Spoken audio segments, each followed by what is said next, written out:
राहुल का घर एक छोटे से फ्लैट में था। उस फ्लैट की दीवारों पर पुरानी टिकटों और कोडिंग प्रतियोगिताओं के सर्टिफिकेट लगे थे। राहुल बचपन से ही टेक्नोलॉजी से प्यार करता था। लोग उसे जीरो बुलाते थे क्योंकि वह खाली स्क्रीन में सबसे ज्यादा बातें ढूंढ लेता था। पर जिंदगी ने राहुल को इतनी आसान राह नहीं दी। उसके पिता की नौकरी चली गई, माँ बीमार हो गई और घर की जिम्मेदारियां बढ़ती गईं। नौकरी कमाई की चाह में राहुल वह सब सीखा, नेटवर्क, सिक्योरिटी, कोडिंग। पर पैसे की कमी ने उसे डार्क वेब की तरफ खींचा। वहां हर चीज बिकती थी, लेकिन कीमत अक्सर इंसानियत की थी। पहला मोड़, एक रात उसे एक एनक्रिप्टेड मैसेज मिला। एक नया क्लाइंट ने बड़ी रकम का ऑफर दिया, एक पुरानी कंपनी के सर्वर में एक डायरेक्टरी निकालने के लिए। राहुल ने शर्त पूछी, क्या यह सिर्फ डाटा रिकवरी है? जवाब आया, जानना होगा तो फिर बात करो। राहुल के पैरों के नीचे जमीन खिसक गई। पिता का इलाज, माँ की दवाई, सब उसकी आंखों के सामने थे। उसने हाँ कर दी। राहुल ने काम शुरू किया, पर जैसे जैसे उसने सर्वर के अंदर झांका, उसे अजीब चीजें मिली। वहां सिर्फ फाइनेंशियल रिकॉर्ड नहीं थे, बल्कि कुछ फाइलें ऐसी थीं जिनमें सरकारी अधिकारियों के नाम, कुछ गुमशुदा लोगों की जानकारी और एक रहस्यमयी प्रोजेक्ट अग्नि का जिक्र था। राहुल को पहली बार लगा कि उसने कुछ बड़ा पकड़ा है। राहुल ने सोचा, ये जानकारी बेचने से बड़ी रकम मिलेगी, पर कोई अंदर की आवाज कहती थी कि इसे बेचना गलत है। तभी उसे डार्क वेब पर एक समूह का कमेंट मिला, वॉक्स, जो फाइलों को खरीदता था। एक रात जब उसने थोड़ी और रिसर्च की, उसने पाया कि प्रोजेक्ट अग्नि में कुछ लोग बेनाम अंदरूनी काम कर रहे थे और जो भी इसका खुलेआम खुलासा करता, उस पर अजीब तरह का दबाव बनता। वॉक्स के लोग सामान्य खरीदार नहीं थे, वे नेटवर्क के उस पार के खतरों की बात करते, पैसों से ऊपर की ताकतें। राहुल डर गया, पर उसके पास कोई और विकल्प भी नहीं था। उसने सोचा, अगर मैं इसे सरकार को दे दूं, अगर मैं किसी भरोसेमंद जर्नलिस्ट को दूं। भरोसा टूटा हुआ था, हर तरफ आंखें थी। राहुल की एक पुरानी दोस्त थी, अर्शी, जो एक इन्वेस्टिगेटिव जर्नलिस्ट बन चुकी थी। राहुल ने उसे मिलने बुलाया। अर्शी ने शांत आवाज में कहा, तुम्हारे पास सबूत है, क्या तुम इसे सार्वजनिक कर सकते हो बिना खुद को जोखिम में डाले? राहुल ने कंप्यूटर खोले और दोनों ने मिलकर एक योजना बनाई, नाजुक पर साफ नीयत से भरी। अर्शी ने कहा, हमें ऐसी जगह चाहिए जहां पहचान न छपे। दोनों ने जांच शुरू की, पर डार्क वेब पर उनकी हर हल्की हरकत पर निगाह थी। वॉक्स ने संकेत भेजे, छोड़ दो वरना तुम गायब हो जाओगे। राहुल ने पहली बार सच डर महसूस किया, पर अर्शी की हिम्मत ने उसे थाम रखा।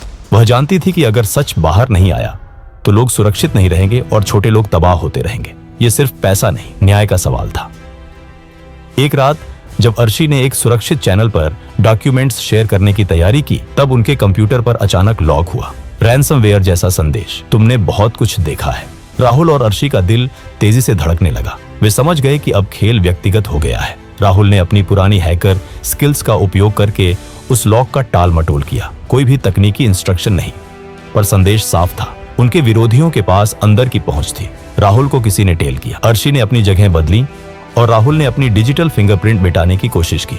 उनकी हर चाल पर नज्म थी, पर जो सबसे बड़ा मोड़ आया वह था विश्वासघात। अर्शी के पास भेजे गए एक एन्क्रिप्टेड ईमेल का स्रोत वही था जिसने पहले राहुल को उस काम पर लाया था। यानी कोई अंदर की इंसान थे और वे अब उन्हें फंसाना चाहते थे। राहुल ने फैसला लिया, अब या कभी नहीं।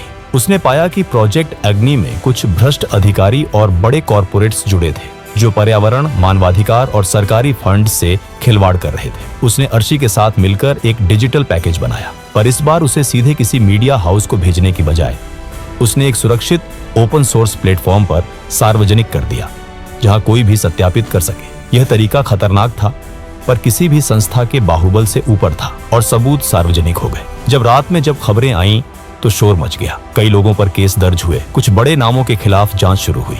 वॉक्स की चुप्पी टूटी, कुछ ने राहुल का नाम लेना शुरू किया। पुलिस और साइबर यूनिट्स की निगाह राहुल पर भी पड़ी, पर इस बार कुछ जरूरी बातें थी। राहुल ने सबूतों के साथ साथ यह भी दिखा दिया कि उसकी मंशा साफ थी। उसने किसी का निजी डेटा नहीं बेचा, उसने न्याय के लिए लड़ाई की। कहानी का असली मोड़ यह था कि राहुल को न सिर्फ मुसीबतों का सामना करना पड़ा, बल्कि उसने अपनी स्किल्स का इस्तेमाल समाज के लिए किया। उसे जेल में थोड़े समय के लिए बुलाया गया, पर उसके काम की वजह से कई मामले सामने आए और कई सिस्टम सुधारों की मांग हुई। अर्शी ने अपनी रिपोर्टिंग से सार्वजनिक समर्थन जुटाया। जनता ने पूछा, किस तरह की दुनिया चाहिए? ऐसी जहां शक्तिशाली बिना पकड़े रहे, या ऐसी जहां सब बराबरी पर हो? अंत में राहुल ने एक नया जीवन चुना। वह अब एक व्हाइट हैट हैकर बन गया, यानी उसी कौशल का उपयोग सुरक्षा के लिए करता, छोटे व्यवसायों को साइबर हमलों से बचाने, एनजीओ को सुरक्षित रखने और युवा प्रोग्रामर्स को नैतिक हैकिंग सिखाने। उसकी कहानी ने बहुतों को प्रेरित किया कि तकनीक को या तो अंधेरे में छोड़ो या उसे उजाले की तरफ खींचो। सामने युवा बैठे थे। उसने कहा, हमारी स्किल्स एक हथियार है, हमें इस्तेमाल कैसे करना है। अगर हमारा मकसद मदद करना है तो हमें अपनी स्किल्स और नैतिकता दोनों पर काम करना होगा। डार्क वेब जैसी जगह खतरे हैं, पर सबसे बड़ा खतरा वह है जब अच्छा इंसान चुप रह जाता है।